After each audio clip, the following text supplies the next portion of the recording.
All right. We are finally recording. Thank you for joining the show, Analiz. I'm so excited to have you as one of the first people on the podcast.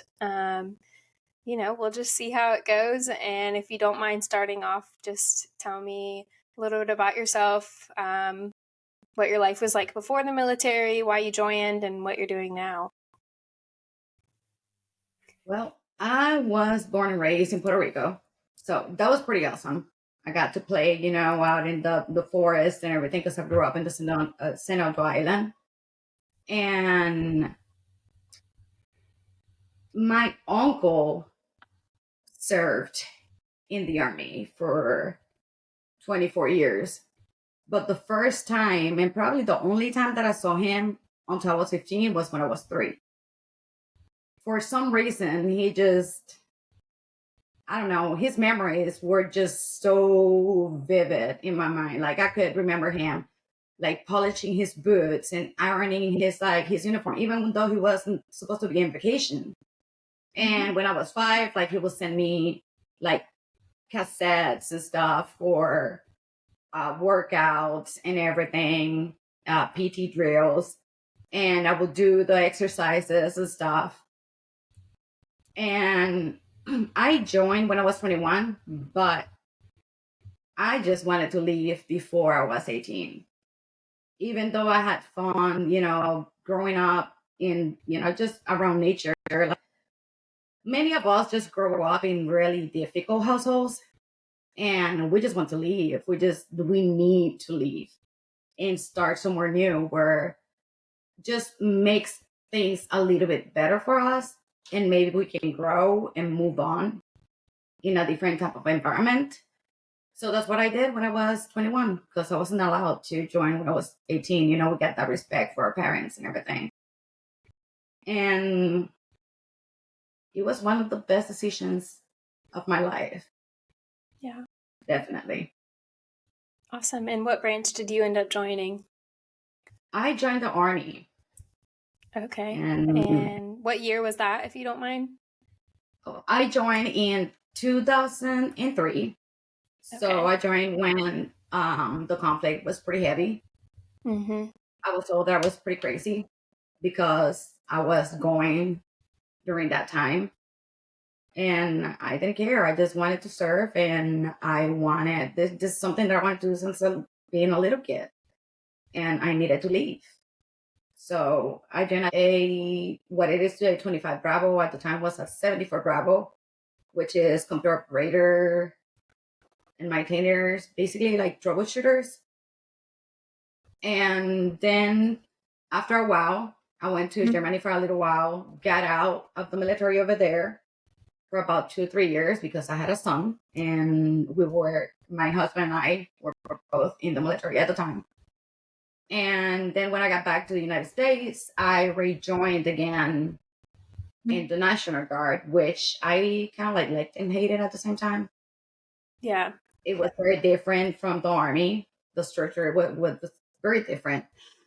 But I worked with tons of great people. And I actually did or cable dog, like we call them, cable installers.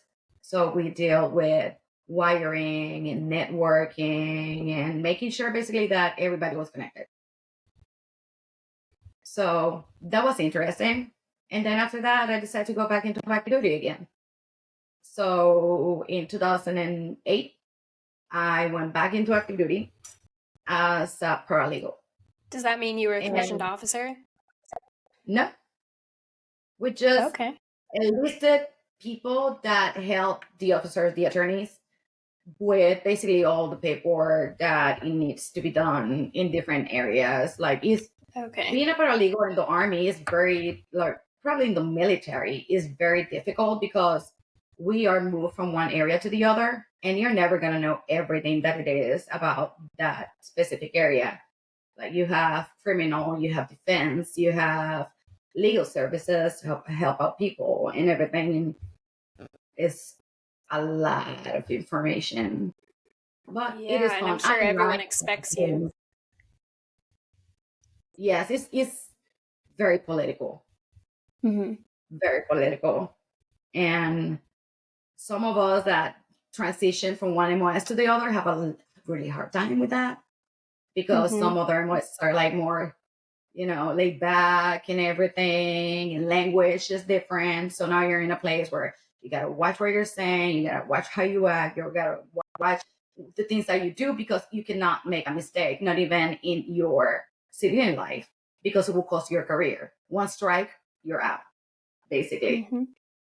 So that wasn't very fun, but I learned a lot Yeah, I bet. about legal, and especially legal assistance was like where I had the most amount of experience. I was there for like 5 to 6 years. And so that have helped me even out of the military, to help family members and friends to, not to do the legal work, but to guide them through it, and, take them to where they need to go. So every experience that I have had throughout the military has been, there's always good, there's always bad. There's always kind of like a mix of the two. Mm-hmm. So how many years total did you do with the Army? I did 13. Okay. And you just separated And right then, or? I was separated. I was medically separated. Okay. I got Lyme disease sometime during, I guess, my first time, like my first years in the Army. And I didn't know. I didn't never find a tick. I think I might have seen like a little rash, but it wasn't big enough to be. I thought it was like a bite, like a spider bite or Mm-hmm. something like that. And I think in my last 5 years of service, like I started 2009, I started having really bad symptoms about it. Like I started getting dizzy, and people would be like, "Oh, you're just dehydrated," and whatever. I was like, "No, there's something really wrong with me." And it got to the point where I couldn't even walk anymore. 6 months later, Oh my they found God. out I had Lyme disease, and I probably have had it for 5 years. So my body had been fighting this thing for a long time. And Mm-hmm. after that, it was like I got the treatment and everything, but after damage is done, it's done. And my lungs are fine, my heart is fine, my neurological system took a toll. Mm. So after that, I developed fibromyalgia. My mental health basically collapsed. And in 2006, I was separated uh, with retirement, Nice. but it wasn't what I wanted. I wanted to do my 20 years. This for Yeah, me was a I'm sure. career. But even then, the transition was difficult. And that is something that is like it happened to many of us during service and then transitioning, especially when we are being separated because of just health, mental Involuntarily. health, physical Yeah. health. Like we usually get worse before we start getting better, because military never really make sure that we are recovered before they let us go. So it took about 5 years for me. It was like basically touch rock bottom and then like start building myself up again Yeah. and learning. And yeah, it's been a growing experience. Yeah, absolutely. So I am actually on terminal leave right now, and my last day of work was last Friday, August 18th. And when I was going through like the separation physical process with medical, like thank God I don't have like any severe health issues or anything, but they were just like, oh, well, this is still bugging you, but it's not preventing you from leaving, so we'll sign it off. And I was like, no, I want to be seen for this stuff. Like, even just like migraines that I get every now and then, I was like, I got this in the service. I want you guys to still treat me for it while I'm still in. And they were like, oh, that's not what this appointment is for. This is just to find out if we'll release you from the military. And I was like, so I need to schedule an appointment to talk to the same person that you are tomorrow so that we can get a different outcome. Like, this is insane. Yeah, and it's a back and forth and it's a fight. And I mean, sometimes we don't even get seen ever. Like Yeah. for me, it's been 6 years that I've been 6, 7 years that I've been separated. And just last year, my back pain, the problems that I have with my right side and my back got bad enough that I went to the doctor and I was like, hey, this is not good. Like, I can barely walk and I feel like my leg is just going to go out. And she was like, well, we're going to do x-rays. I was like, look, you're not going to do x-rays. I'm like, I got to that point now. I'm like, you're not going to do x-rays. I've gotten done x-rays. Nothing is showing. Nothing is going to show. You can do a nerve test on me and it's not going to show anything. You need to do an MRI on me. There is something wrong. So they finally did it. When they did it, I have like 2 more where it's Oh a my cyst, gosh. but it's where it's growing on my spinal case, my spinal cord case. So they can't touch it. Oh my gosh. So I've been going through pain for the last, I don't know, like 11 years of my life. And I just now figure it out why. I mean, I have other stuff on my back and everything, but that is a big problem. And I have a sport on the hip bone, the area where like your buttocks muscles go in. There's a sport right there too that is pinching Oh. nerves and it's causing a lot of pain. So I'm always feeling like I'm getting stabbed with something. Oh my gosh. It just makes you wonder, like, what if medical would have done their job right the first time, if all of this stuff would have been prevented? Yeah, and sometimes it feels like you got to do your own research too and tell them exactly what to look for, because if you don't, they won't. If they found out because I had Lyme disease, because my sister, who is a cytologist, so she deals with like bacteria and cancer stuff like that. So being after several months, it was like, oh my god, like, have they tested you for this? And I was like, no. And I had to go and tell the neurologist to actually test me for it. Yeah, And then I've they send diagnosed me. myself and stuff. Yeah, I do it all, and then I tell the doctor to test me for it. Yeah.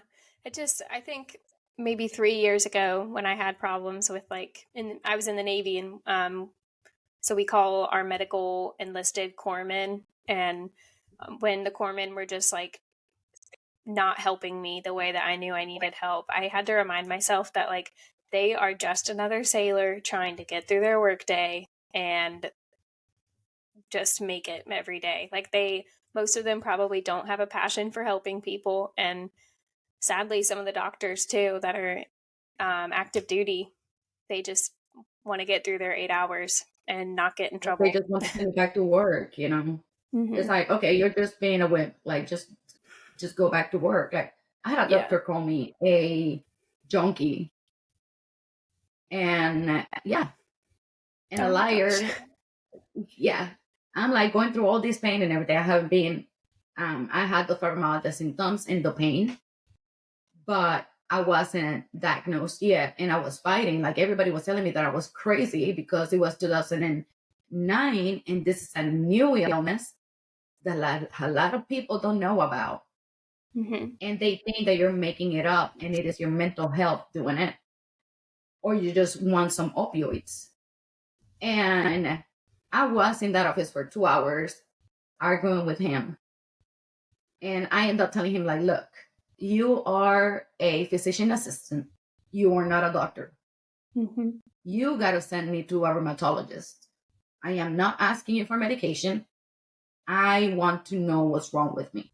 Yeah, and it is unfair. It is pretty unfair, which is one of the reasons why, like, we hopefully in a few years we can end up opening a nonprofit to help veterans veterans like you that's about to transition, to actually go through through a kind of like a meet point where you're not going directly into civilian life, but you're going to go into a place where you can start taking care of your mental health and your physical health in a more natural way, and then include the doctors when they need to be included. But kind of like taking back, like that feeling of being able to do like the things that, or let's say finding a new passion Mm-hmm. and using nature as a way of healing, which is one of the things that I learned to do. Like I went back, basically, I went back to my roots Mm-hmm. to be able to get through it and be able to heal and, start using the things that some of the things that I learned by myself while growing over there, and then other things that I learned from my grandparents. Mm-hmm. Yeah, absolutely. I Because think a lot of people, when they leave the military, they like their identity is the military, and then especially when like I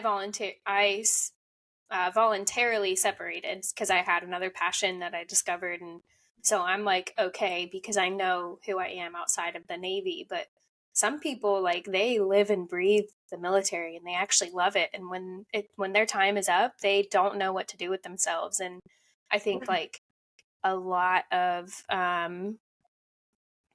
like people don't realize the mental health issues or even like undiscovered trauma that they could have until they have time to actually like sit with it dance. themselves.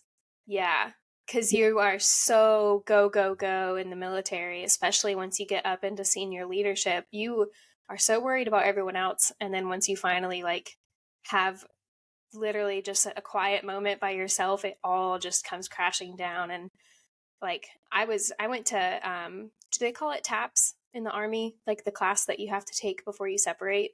I think they turn it into tabs because it used to be ACAB back in the days.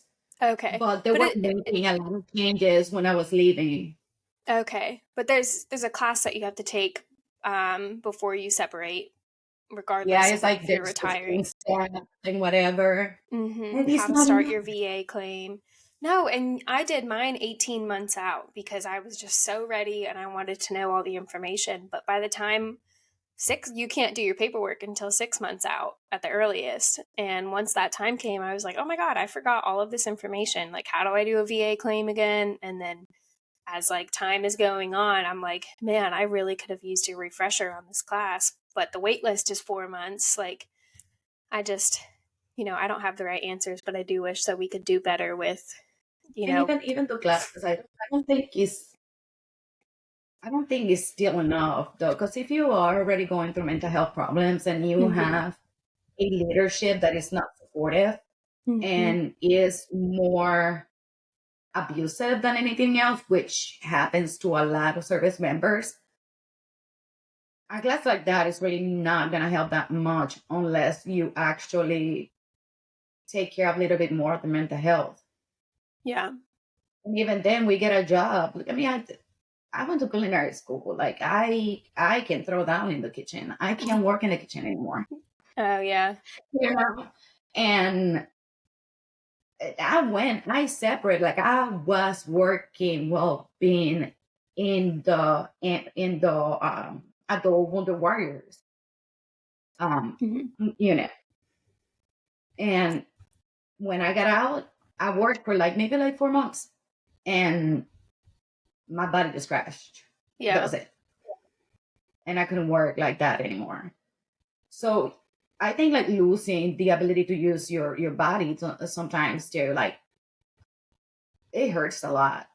oh yeah, Like especially us being in the military, we're so used to being so physical and being so strong and being so like we can mm-hmm, do everything and anything, and then we lose the ability to do those things by ourselves, or yeah, we need to start asking help. Like yeah, I used to be able to flip a house by myself before, and I know I can't do that now, but I cried a long time because of that. Like, it's a mourning period. It's a mourning mm-hmm, on your career. It's a mourning on the person that you used to be because mm-hmm, you're not that person anymore. You have a different body now. It's the yeah, same body, but it's different. yeah. Your mind is not the same. It's never going to be the same. So getting back to, kind of accepting those changes too. Yeah, I think I mean, I just consider myself very lucky that I don't have some of the issues that some people do, but I couldn't imagine like if my I'm sorry, Sorry. what'd How you long did you say? serve? I was at 10 years. 10 years. Yeah. Yeah, just it was right at the mark where it's like the right time to get out if you're gonna get out.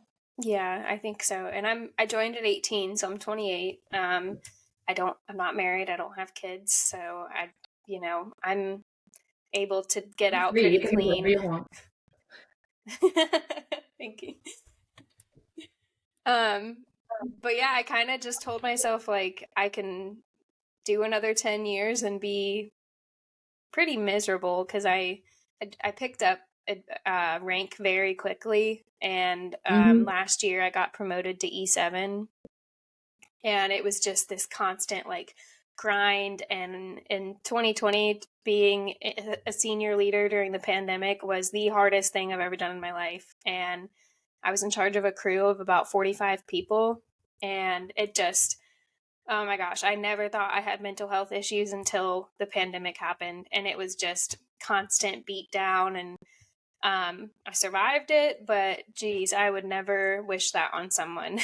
And but I did get help, and I lucked out and I've always had extremely supportive chain of command, and we had good like mental health resources, and I was able to like get out of work to go to therapy and stuff. So I just wish everyone could experience like the good resources that I had and the supportive chain of command, but like unfortunately it's not available for everyone.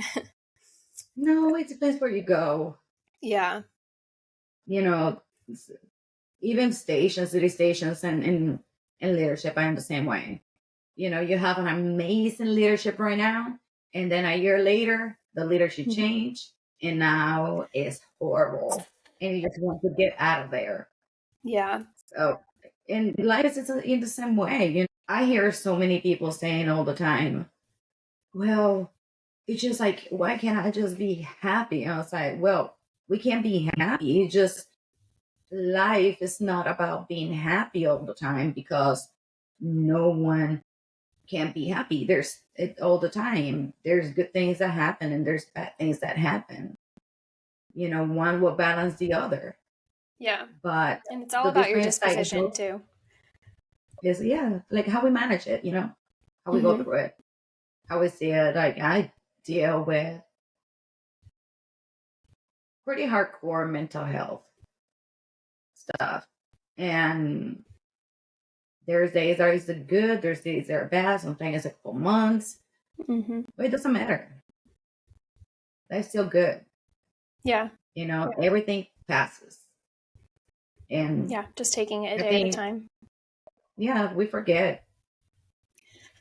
We forget about those things sometimes. So, yeah, and my business. Yes.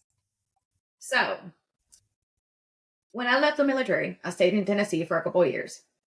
And the doctors kept telling me that I needed to move down south because I was like, just the cold weather increases the pain, like really bad.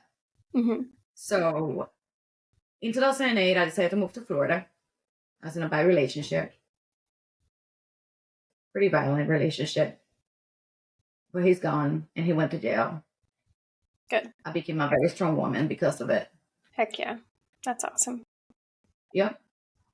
So, and then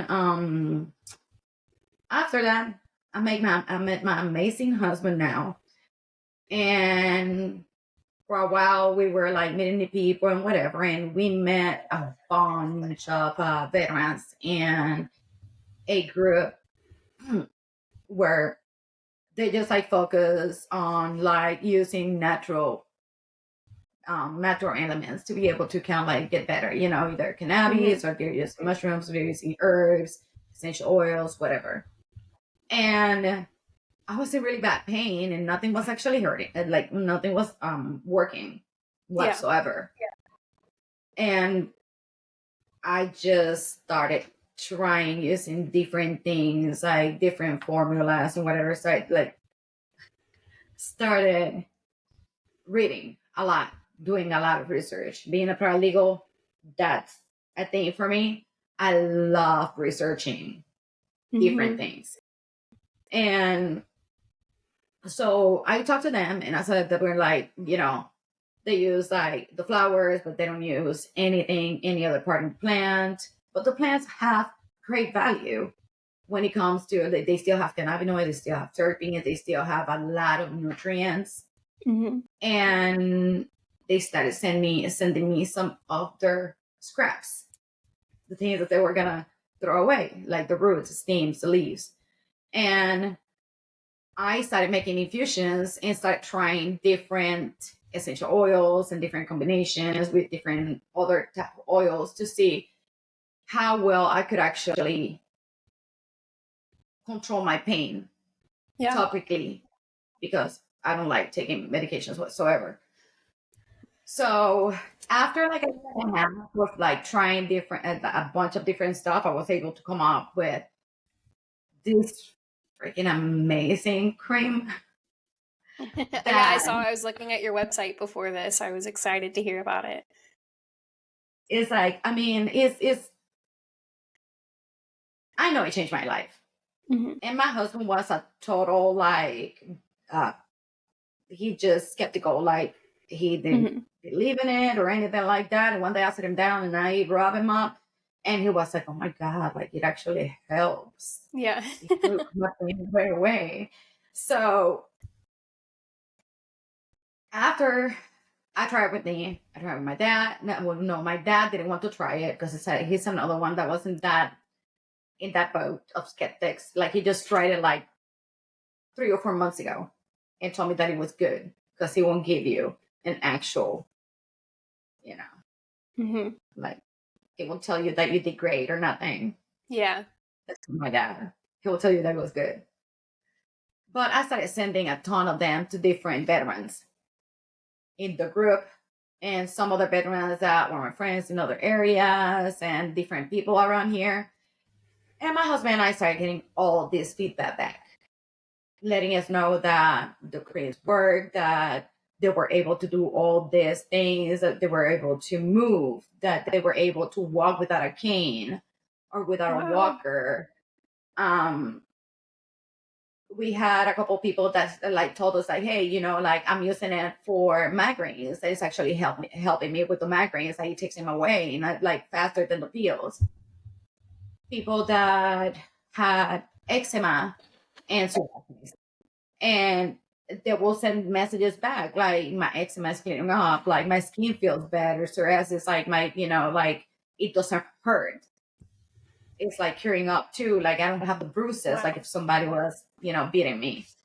And after a while, one of the other guys, our older members, that is a Vietnam vet, he was like, hey, I'm pretty old, so do you think you could actually come up with something that is stronger than this? And all the other guys were like, oh my God, like how are you gonna do that? Like it is so ready, like so strong, it works better than anything else I ever tried. And I was like, oh, don't worry, Joe. I'll check. I'll play around and see what I can come up with. Yeah. So I took almost the same ingredients that I had on the cream and I turned it into a salve, but that salve has cayenne pepper in it.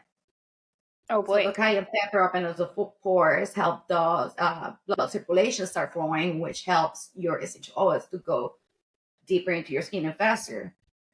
So the cream, it takes about 10 minutes to start relieving, and the salve takes about 2 to 3. And after that, they told us that we needed to start selling the cream. So I opened a website and everything. I didn't know what the heck I was doing. None of us do. It was like really, like I tried to hold back, but even when I was holding back, it was like a lot. Yeah. And so we got out there. We got to flea markets and stuff like that. Not going to flea markets anymore. I do a lot of vendors events now, bigger vendor events now, and nonprofits. Some nonprofits, especially when it comes to veterans. Um, but I started selling it because something that have helped me so much, like I've always been a caretaker. I've always been taking care of people, like one way or the other. I care a lot, even if I don't know people. So, like, I can empathize. Sometimes I can sit down, like, sit by somebody, and yes, I do have empath kind of like vibes. So I can feel the pain or the happiness of that person. And being able to share something that have helped me so much and have helped so many other people for not even a fraction of what you pay in other places Yeah. for a product that really doesn't do anything means a lot to me. Yeah.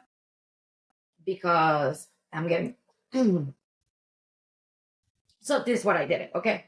Yeah. Yeah, I did tear up because like it is it's important, you know. This means like that a person that may be relying on narcotics all the time to take care of their pain, they can use something else that Yeah. they can just use topically and get some relief. Or a person that have damage in the liver damage or kidney damage can use something else that can help them out. Like my mom is one of them. She has a fatty liver. She had hepatitis A when she was young, when she was in college. She got it out of the bathroom. And now every single medication that she takes, if it goes through her liver, causes her damage. Yeah. So she can't take a lot of pain medications. So I know like how much it means when people can actually like get some benefit without, you know, having so many like negative effects on our body. And then after that, people start asking for like soaps and all these other stuff. So little by little, I've been researching, building up, making sure that they work like they're supposed to. I do a lot of soap. Most of my soaps are meant to help take care of your skin. And yes, they're cleansing. Yes, FDA. That's what they're for. But there are things that we can always add to them or use that will help not cure but alleviate some of the issues that we have. And that's what I try to do. And in the process, I made an awesome lip balm that is like heat resistant, so it doesn't melt, and I love it. That's awesome. I have this lip balm that I really like, but I keep it in my car and it's like liquid every time in the summer I take it out. But yeah, for me that was like a challenge because somebody was like, "Well, you're gonna put them in a tube and they're gonna melt." I was like, "No, they're not. It depends what type of wax you're using."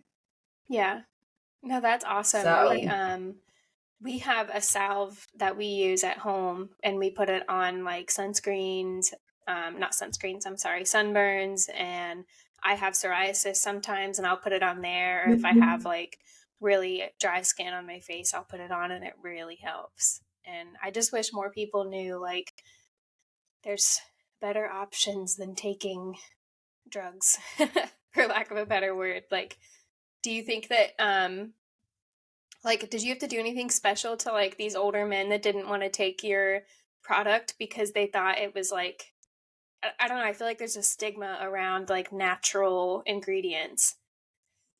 it is kind of funny because sometimes my biggest pains are military men, of course. Because military men are so tough. Hey, we're tough too, you know, and probably a little bit tougher. We can handle some pain, you know. But they feel like if they are not feeling the pain, they are not tough enough. And that's not it, you know. Why are you gonna be living with pain when you can use something that you don't have to take through your mouth? It's just something topical. Doesn't make you smell like roses or anything like that. It's a very herbal scent.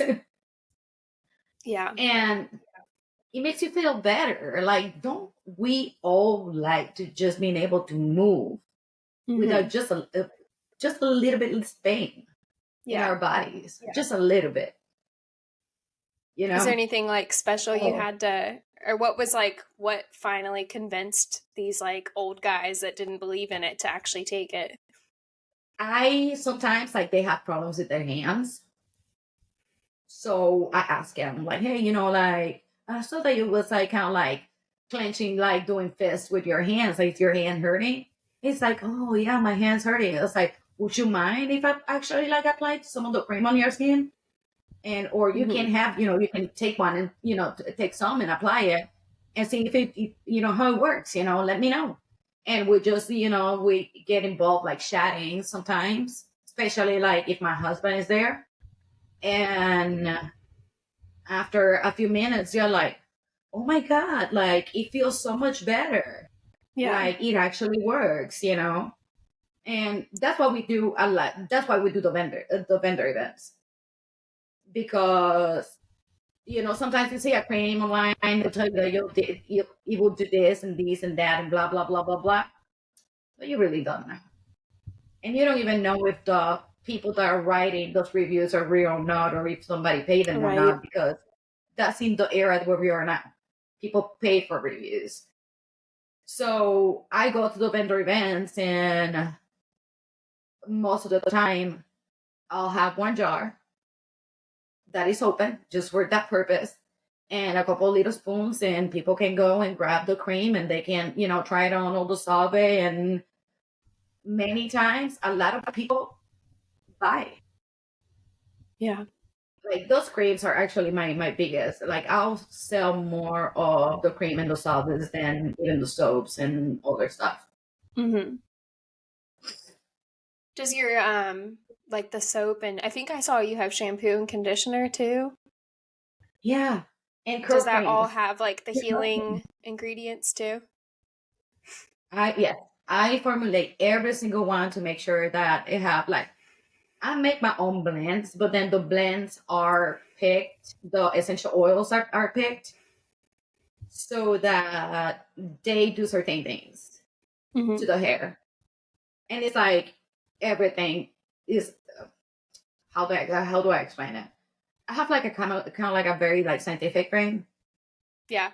So like if you take one essential oil that does this, and then you have this one, even if it's, for example, even a herb, and have the same benefit, when you put them both together, you're reinforcing that benefit.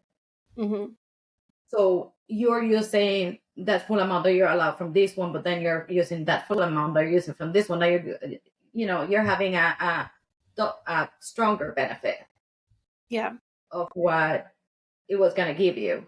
So that's what I tried to do. Like I tried to like stack benefits, hmm and that includes even the oils that I use to make the shampoos and the conditioners. A lot of people make the shampoos, like if they're light shampoos, like the ones that I make, because I don't use the cocoa sulfate, because I do deal with people that have allergies to sulfates. So a sulfate is a sulfate, and if you're allergic to sulfates, they're gonna cause you an allergy. And a lot of people that are all elderly have allergies to sulfates.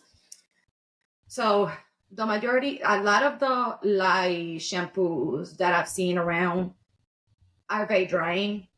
They use like a hmm 5% maybe super fat, and that causes like the hair to kind of like get too dry, and people feel like it's getting like it's just like they just don't like it.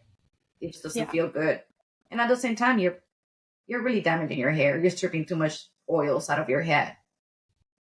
So I try to do a 6.5. So I try to stay between 6.5 and 7 on my extra fat.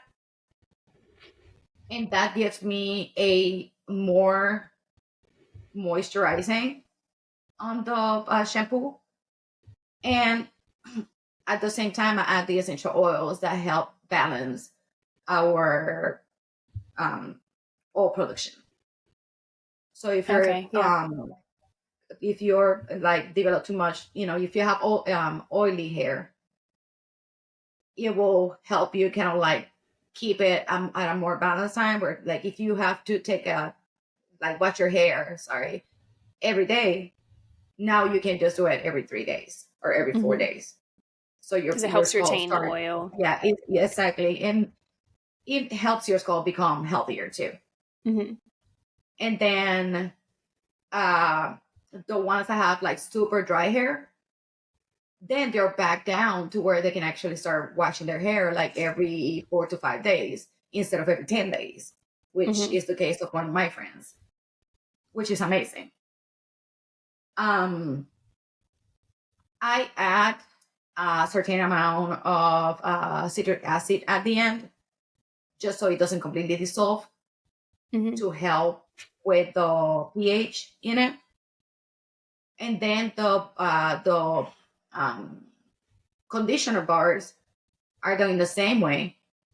They are pretty hard, so they're not like the normal um, bars that you're gonna get that they just go really fast.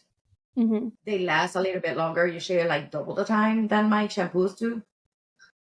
Oh, cool. And yeah, and I add citric acid to those too because like it helps kind of like shut all the cuticles in our hair and everything.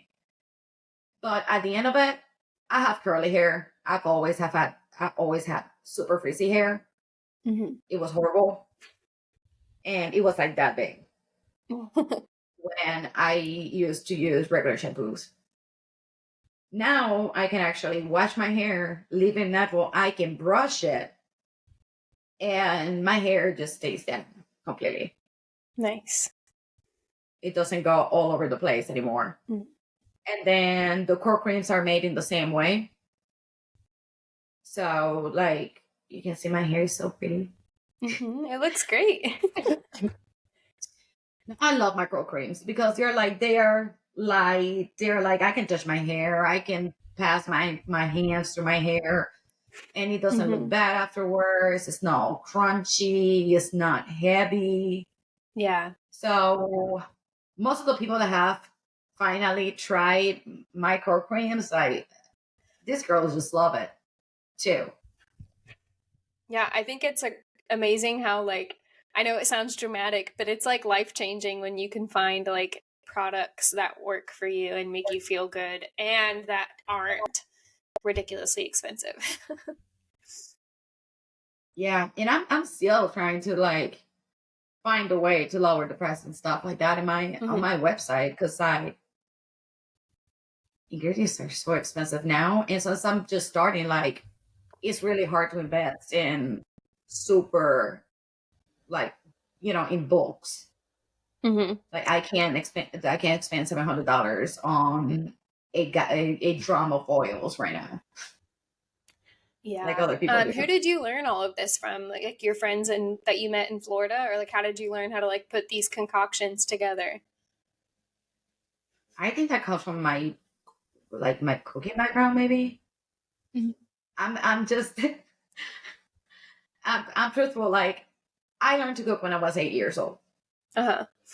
So I've been cooking for that long, and everything that I have cooked, I have learned to cook along the way, has been self-taught. I never had anybody taught me well, my grandmothers have taught me how to grab a knife the wrong way, so I learned the right way. Yeah. um, like just cooking flavor, spices, all these things. I used to be a personal trainer, so I learned about nutrition at the same Mm-hmm. time and how to use different things. And I think once like baking, it was a big one because you're doing like baking. Like people always like, "Oh, baking is cooking." No, baking is not Baking is cooking. a science. Exactly. Thank you. It Yeah. is a formula. Yes. Baking is cooking when you're measuring with cups Mm-hmm. because it's not precise. Yep. My So you sister can is have a a very good cake, and talented. then the next one it might not be that great. But when you're doing true real baking, you Mhm. bake in grams. Yep. So you're going to the most minimal little number. Mm-hmm. And that's how I do all my formulas. Every single one of them. So everything goes through percentages, every single thing goes through like specific amounts, even the oils are to the dot, Mm-hmm. like everything. I just took what like I learned from cooking and I kind of like translated it into bath and body kind of, and then like soap making and stuff like that is been reading, researching. I just got into an expert soap maker group so I can learn a little bit more from people that have all those like 30 something years of experience, Mm-hmm. which I love reading from. Yeah. And I also joined a group to help me kind of like get my foot on the Facebook platform for real because I didn't know what to do. I didn't know how to do it. Mm-hmm. So yeah, we have a little. I have a small coaching group now Okay. that gives little things to do and kind of like start learning a couple things. But yeah, this stuff, I don't know. I just like I end up doing stuff sometimes by even mistake, and then it just works. Yeah. Lots of trial and And then I error. just make sure that it's okay and it's right, and I'm not messing anybody up. Test it on yourself first. I always like I'm my first like guinea pig, Mm-hmm. and then I use my husband. So yeah, no, I would never ever ever ever put something out that I am not Oh happy yeah. with. Mm-hmm. Absolutely never. That is something that I believe in. It keeps me honest. I like being honest. For me, putting Mm-hmm. out something that doesn't work the way that it should, or like, I just don't like lying. Mm-hmm. I'm not that. Yeah, I'm the type of person that I'm rude because I told you the truth and I didn't hide something. Yep. Yeah. No, I Yeah.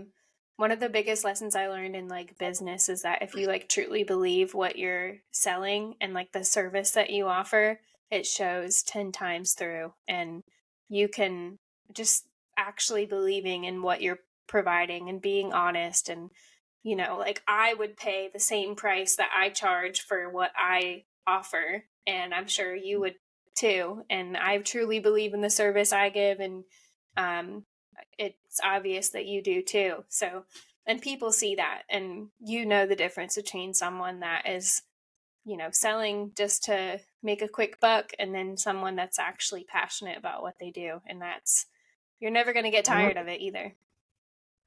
Exactly. It's true. It's true. And I mean, and my goal, like our goal, just being able to have that place, where we can actually help more people actually drive me Mm-hmm. further to work more on my business and actually getting it to where it needs to be. Because for me, this is just the beginning. Yeah. Like this is not even like for me to make profit of at any point of time. Not the reason why I did it. Like the money that I end up like when I actually start making a profit from it it's going to what we believe in, which is helping people, and if Yeah. it's not helping veterans, then it's gonna be a place where women that are running away from, violence can have a place to go. Mm-hmm. A safe harbor is gonna be one of the other. But Is that what you plan on doing, or? it's either one, like we're trying to do either the veterans retreat. But if I can't do that, I want to have at least, if I can have enough land to at least have like 3 or 4 buildings where I can actually like hardware, Mm-hmm. that'll be great. Because Yeah. when I ran, I didn't have anybody. Yeah. There's no help from VA, there's no help from the government, especially if you have kids and you have a check coming in, even though they don't know if you actually had the money or not. Mm-hmm. And I was lucky enough to be able to save some money when I was leaving. Sadly, I didn't have enough time to really leave, and I always got killed. But Oh my gosh. if it wasn't because my dad was there and my brother to provide me a place to stay for a couple of days, I would have been in the streets Were you because I in didn't even the have enough. Yeah. Sorry, were you in the Army when this happened? No, this was after. That was like I was already with this guy in Tennessee when I was in Tennessee. And I moved down here with me. I left my son with my husband, with my ex-husband over there because he wanted to stay. He was starting middle school and he wanted to stay over there. Plus, I was coming down here so I could get better and I could get rid of him. And I couldn't do that with my son here, Mm-hmm. which he still don't understand right now. And he's 19, but one day we're going to sit down and we'll talk about it. It's okay. Yeah. But sometimes we have to make really hard decisions. Mm-hmm. So when we got here and we got an apartment and stuff, like for the first 3 years, like COVID messed everything up too. Yeah. They could stuck me up in there longer. Yeah. Yeah. I was trying to save money to be able to run. But it took me a long time because like he don't want to go to work. He wouldn't want to use go get a job or anything like that, or he will get a job and he will quit really fast and stuff. And I remember the day that everything happened was to 2021. Just a little bit over 2 years right now. We went on whatever. I have had a court case for something related. I was driving over and ended up in a freight car accident, and cops were lying when I was in Tennessee. That was in Tennessee too, and they tried to charge me with DUI. So I fought it for 4 years, and I won it because they were gonna lose. They were gonna lose the case anyway. So I wasn't drinking or anything like that. They lied, and it wasn't the cameras and everything. It wasn't recordings and stuff. So we went out that one night or whatever. I was like talking about what happened, and what happened, part of it was race related. He was stereotyping and race related. And like he just started belittling me in front of everybody, and he just started treating me with shit and everything. Got to the back of the house, and it was just treating me really bad. And he took his friend back to the house, and when he got back, he grabbed me there, and he just ended up kicking the crap out of me, like what is it called, strangle me several times to the point where like I was actually gone. Oh my god. So he would let me go and then bring me back again. And when I was able to actually kick him hard enough that I could actually run away from him, he grabbed my leg and I ended up opening my face, like right here. Oh my With gosh. oh, my creeps are awesome too. Like that scar is not even there anymore, barely. But That's a good selling point. yeah. So yeah, he opened my face and then he put me in bed. He went to sleep, left in the morning, brought some stuff to kind of like close it up a little bit, and that was it. So I was there for like 10 days afterwards. Just healing. Yeah. That's why everybody asked, like, why you didn't leave after that? I was like, who the fuck is gonna be able to walk after a beating like that? Sorry. But that's the truth. You know. So nothing. I spent 10 days in the house. I got better. Day before I left, I even ended up having sex with him just so he would stay calm. He thought everything was okay. Yeah. Yeah, like I was, yeah, even then I was moving stuff, like I could barely open my eyes. and I was putting my ducks together to leave, and he was working at the time, so I took advantage of him leaving too. And I think that day was a Saturday when I left. So he leaves after he went to, like, he left work or whatever. And I remember I called my dad and I said, I need you to come and pick me up. I was just like, I just need you to come and pick me up right now. Because nobody in my family knew about it. Mm-hmm. You know, sometimes we're really good at hiding stuff. Yeah.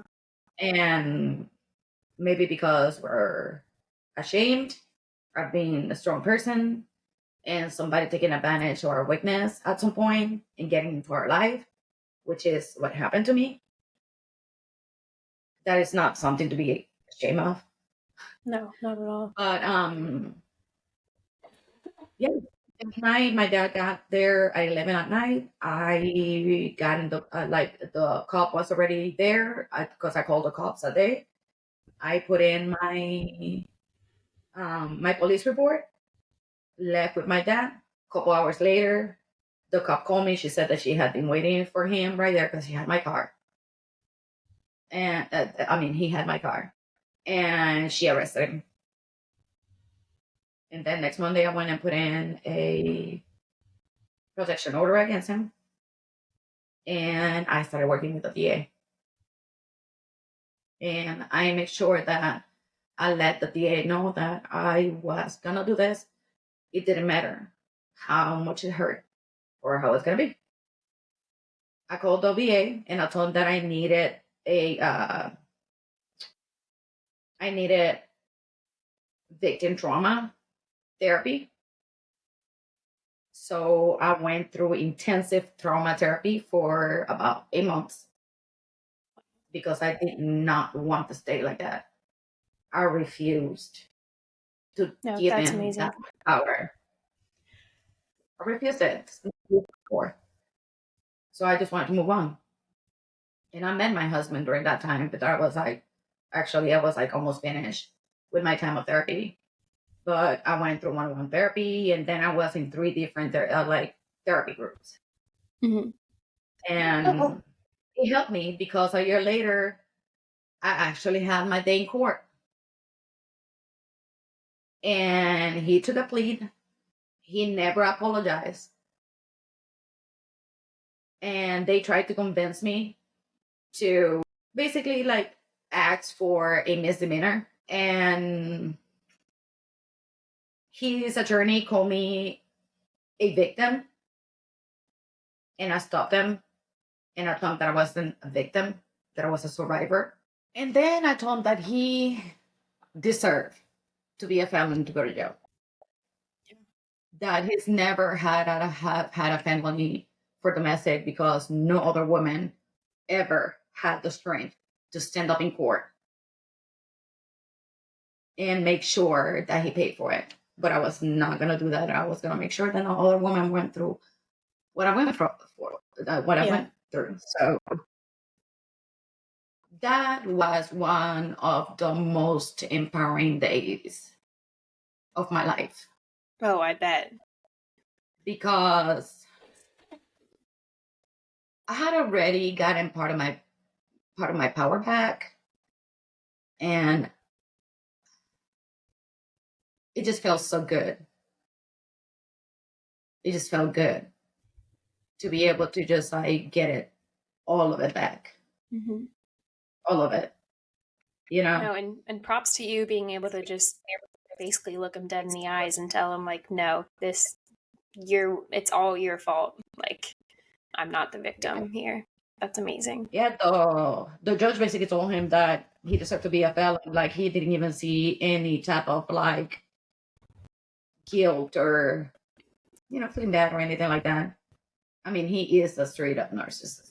So in his eyes, even today, if anybody ever talked to him, everybody else have cussed him to him, especially me. And he hasn't done anything. Wow. No, So, I mean, do you just have your son or? Yes. Okay. Anytime I don't know, if I ever think about situations like that, I just hope that, like, you know, if you did have a daughter, like, I'd want my daughter to see me handle a situation the way that you did. God, Exactly. if And that like, ever came.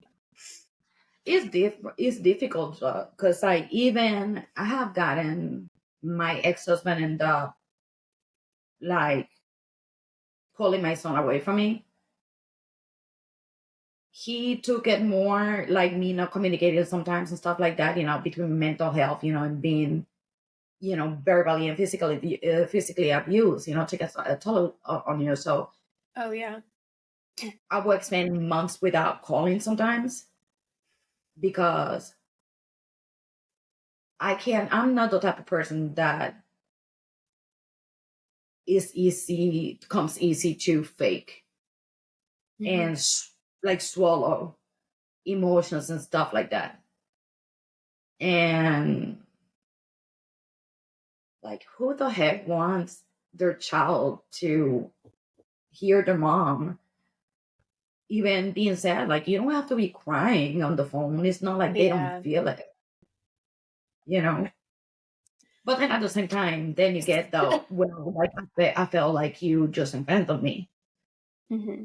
So, but then you have the other person, pulling from the other side. And it is difficult because, like, unless you have been in that place before, Yeah. you don't know what's really going on and why you're doing what you're doing. Mm-hmm. My main thing was to be able to protect my son too. And it's always been like that. Like, it's my baby. But yeah, it is difficult because he's 19 now. I didn't get to attend his high school graduation because other people took my place because of his dad. And I missed a lot of things Yeah. too, you know. But I know the type of person that he is, and I know when he's ready, he'll reach out. Yeah. And I think all you can do is just be you and be honest, like you say you are, and Be they'll patient, understand. be honest, and let him know that you love him and you think about him. Yeah.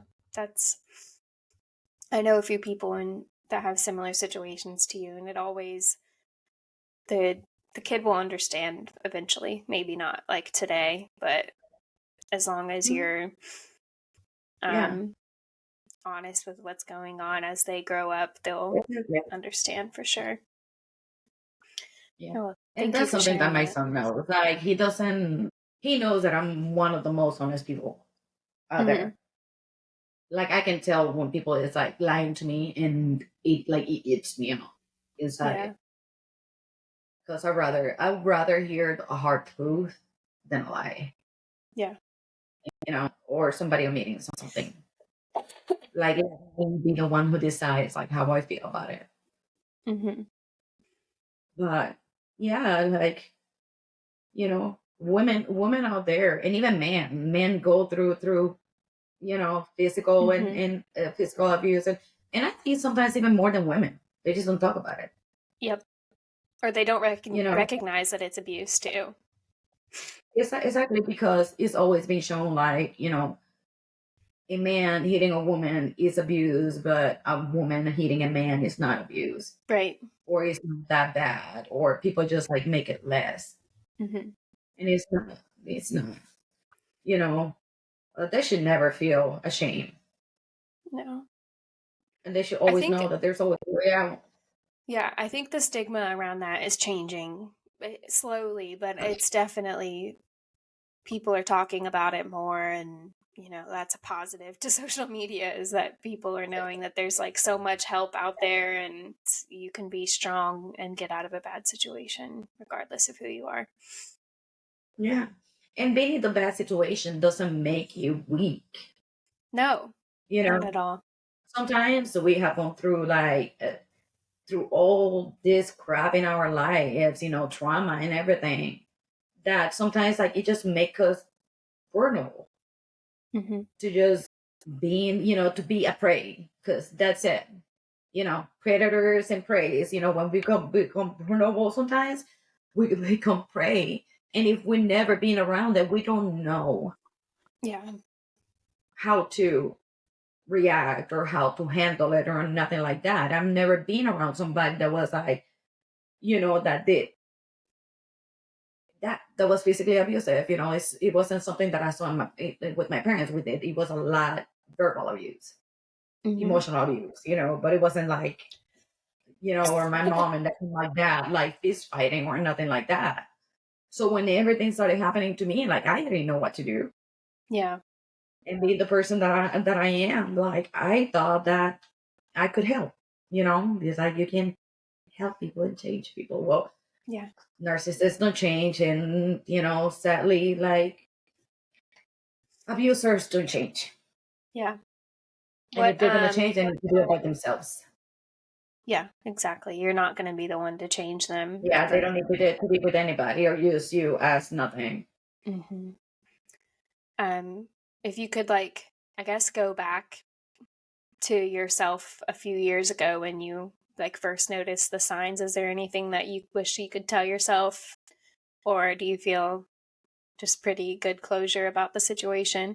Should have sent him home the second time that he showed up at my house without notice or anything like that. And he will stay for like several hours. Mm-hmm. And listening to my gut, like every single time that I ignore what I'm feeling about somebody, I end up getting hurt. So listen to your gut feeling. We all have gut feelings, Mm-hmm. some more than others. But if you are close to that person that you meet and it feels off and it makes you feel something, makes you feel uncomfortable, or something just doesn't click, lies, jobs, like whatever it is, moving into your house, after 2 weeks meeting you, send Yeah. them home. Send them home, because those are red flags. Those are red flags. Yeah. It's crazy how And powerful our gut is. if you think that they're just trying to do too much to make you feel good, that's another one. Mm-hmm. Like way too much, too out of the way, like they seem too good, way, way, way too good, like no flaws, because they're trying to freaking impress the shit out of you. No, that's not the person. Send them home. I Red flag. The amount of like empowerment I felt myself when I finally realized like my gut knows what it's talking about, and like when I could just sense a red flag and I'd get that feeling in my gut and I'm like, all right, lesson learned, Kristen, this is time to send them home. And I did, and I just felt so good every time that happened. And I'm luckily in a very healthy relationship now, and it's exactly like, it was, he's amazing, but he also isn't afraid to show Tell his me how he faults. feels. And Yeah, yeah, we've seen each other's that's my husband. good and bad days. Yeah. Yeah. And that is something that I do say though. Like that marriage, that last relationship with, before my husband now, something that they did taught me was to appreciate so much more what I have with him. Mm-hmm. Because, he's a veteran too.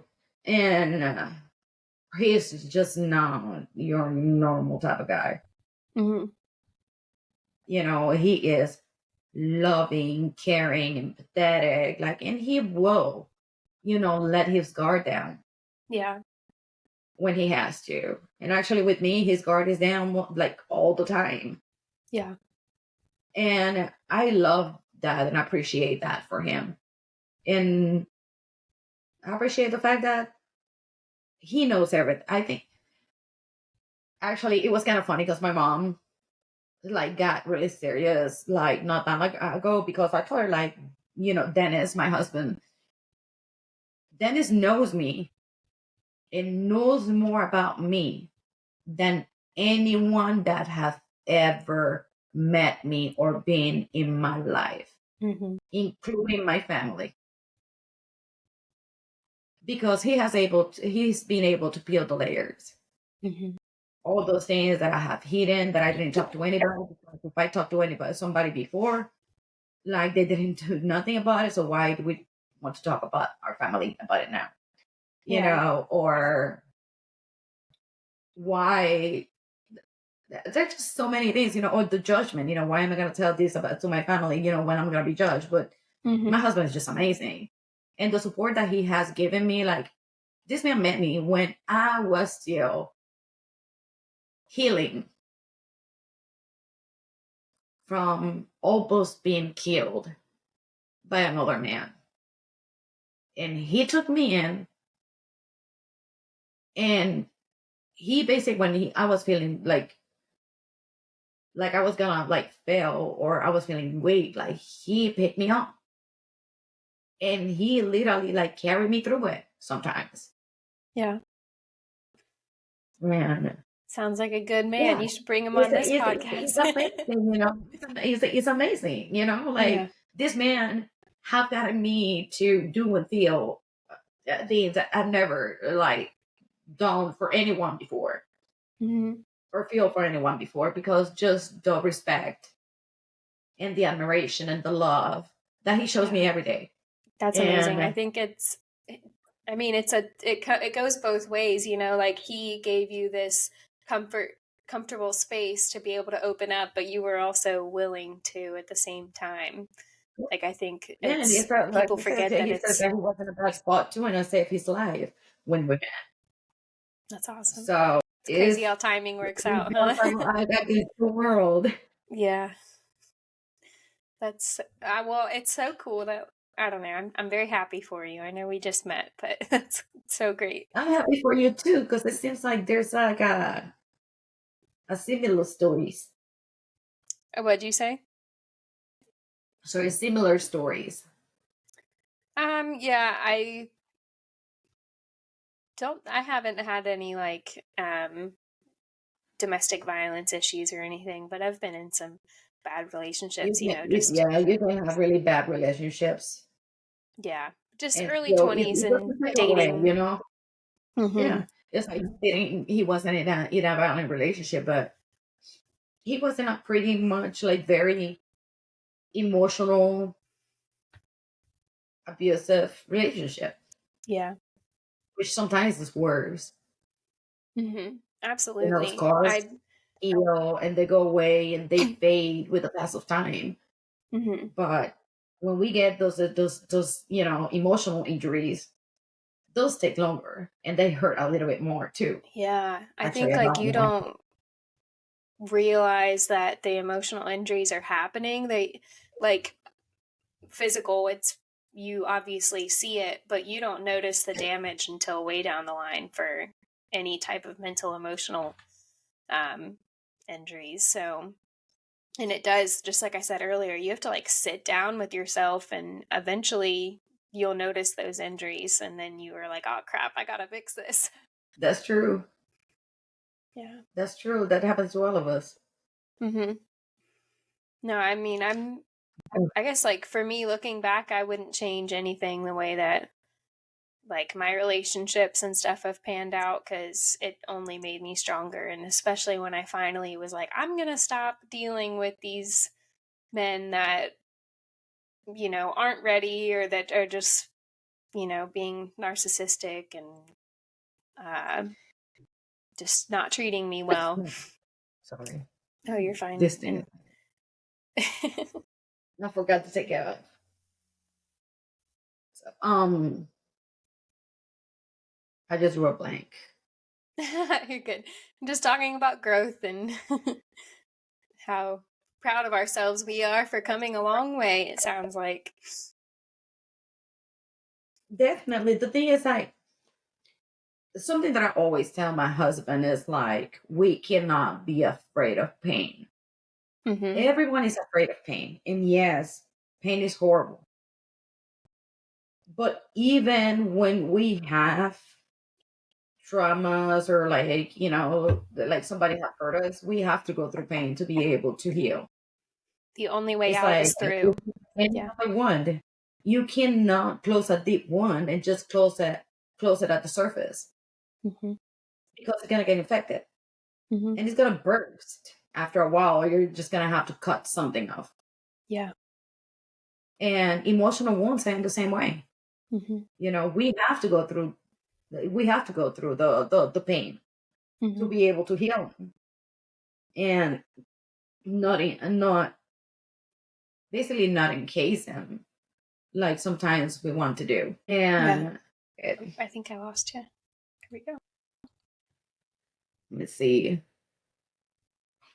I was thinking about something earlier, and like I kind of like lost it again. Oh, And I good. lost it again. Let me see if I remember what it was. Oh yeah, my ex-husband used to my ex-husband Dennis, my husband used to ask me at the beginning when we started talking, getting to know each other, Mm-hmm. like why I would talk about my past or whatever happened. That And he asked me like, don't you that make you relieve over and over again what you went through? The answer is like, if you actually went through therapy and you have healed from your trauma, your the actual facts and your memories are totally different. Yeah. And you don't feel the pain that you felt before because of it. Yeah. And when we can actually do that, we are able to talk about the things that hurt us that other people are going through too. And that help other people to move on and to be able to get through what they're going through, or it give them the strength, you know, Yeah. or they can see like, hey, at least somebody understand what I'm going through. Yeah. Somebody can Absolutely. empathize.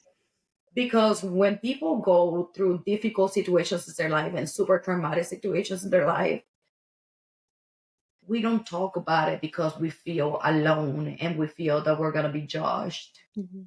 Chances are someone's gone through it too. Exactly. And sometimes we can tell by the Mm-hmm. person, by the way that people are acting, the way that people behave, the way that people act. And sometimes it's also the one that bring it out. I do it sometimes. Mm-hmm.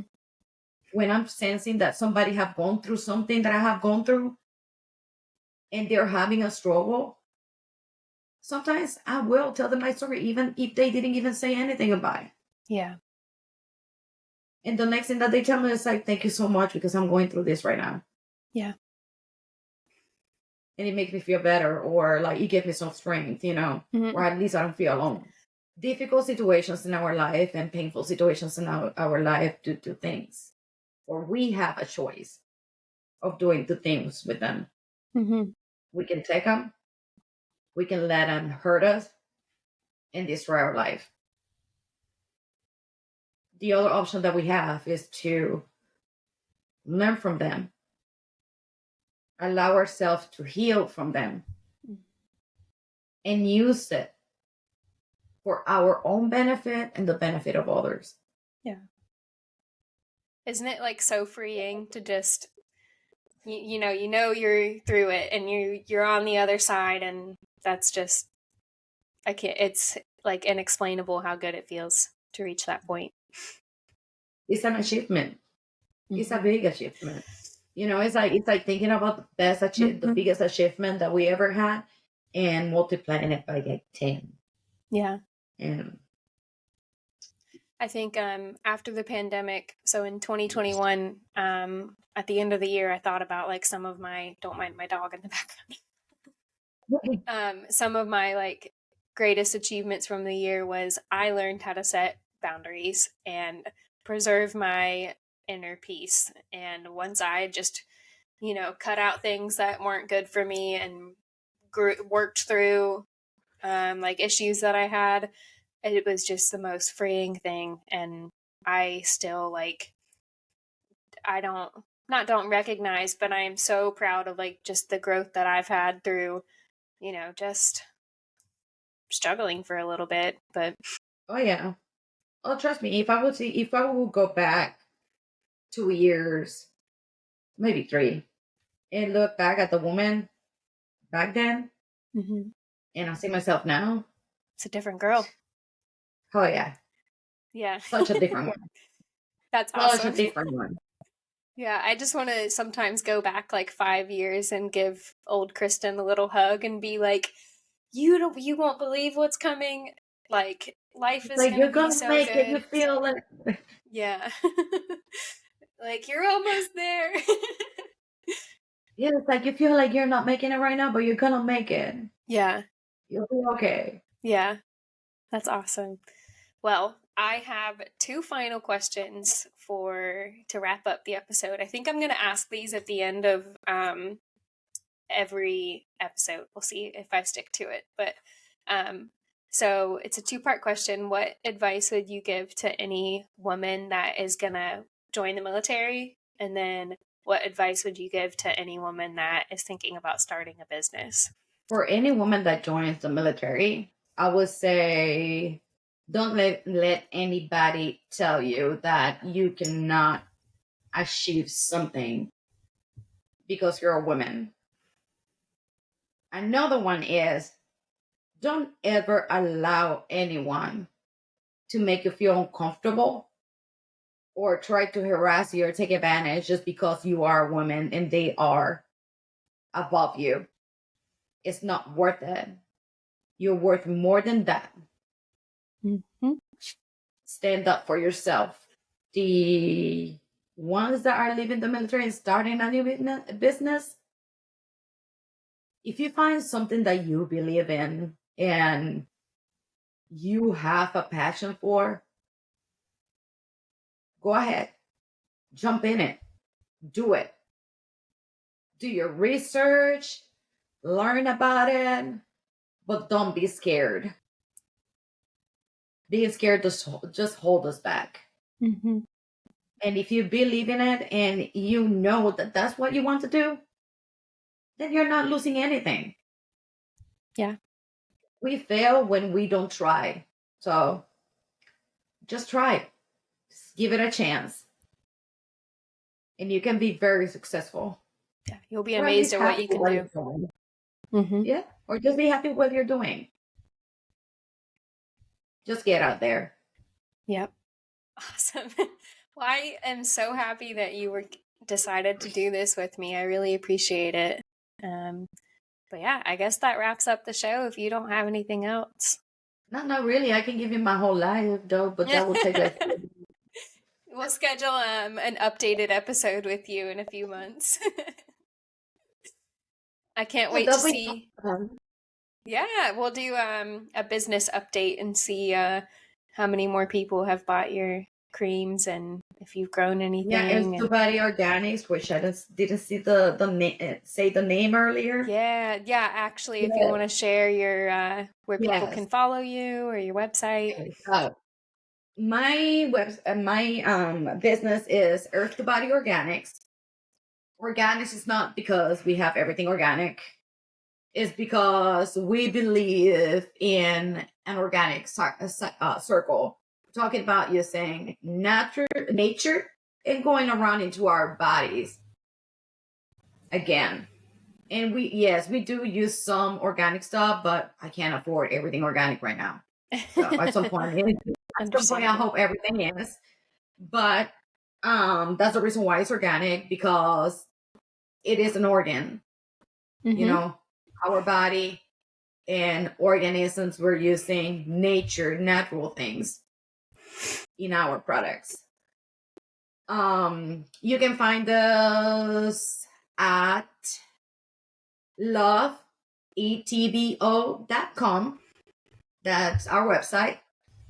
On Facebook under Earth to Body Organics and on Instagram and Love ETBO.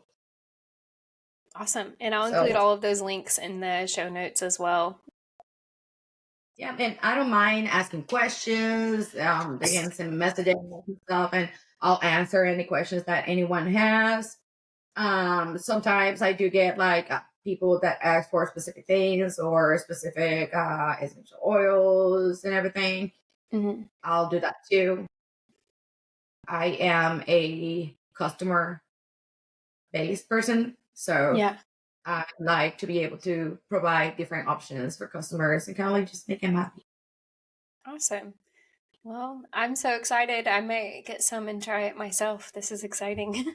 Well, I think we are going to wrap it up. And thank you so much for taking the time to chat. And I will let you know when this episode is scheduled to go live. Thank you. And thank you for having me. Of course. Enjoy the rest of your day. Thank you. You too. Bye.